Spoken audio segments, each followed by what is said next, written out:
consequences it can take against these people who provide this false or misleading information. And he proposes that there is going to be a change whereby they can introduce sanctions against people, perhaps in the form of penalties or fines, and not just for insurance companies. He mentions insurance because the letter he sends to Michael Noonan is mainly regarding insurance, but he says not just for insurance companies, but also for senior personnel, directors, key office holders, including external auditors in companies where they may have given false or misleading information. And he finalised his letter by saying the existing structure effectively allows individuals to act without responsibility for their actions of lying or misleading. I did speak to Michael McGrath, the Fianna Fáil finance spokesman, for his reaction to it, and this is what he had to say.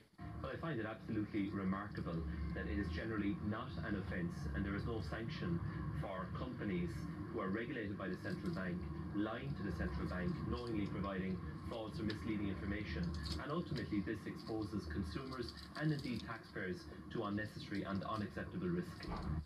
Michael McGrath of Fianna Fáil. David Murphy is still with us. It's important to point out, David, that in the letter, what Patrick Onahan says is that the legislation that exists makes it an offence to provide false or misleading information to the bank or to an authorised officer. But this offence is only committed where the information is given in response to a specific legally binding request under certain powers, which would suggest everything else, if it's just sent in a pile, is not covered.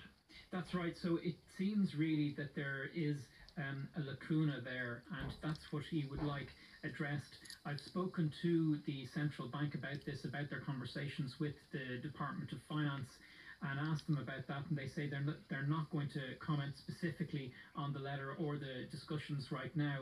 However, I do understand that there are new measures being introduced called Solvency II, which will cover the insurance sector, and they hope that this will help tighten up some of the regulations covering the area, but it's not the specific change in legislation which the central bank was looking for. So we'll see what happens. And finally and quickly, we're presuming that the lie here is about them having more money than they actually have. They say that they're in a healthier state than they actually are.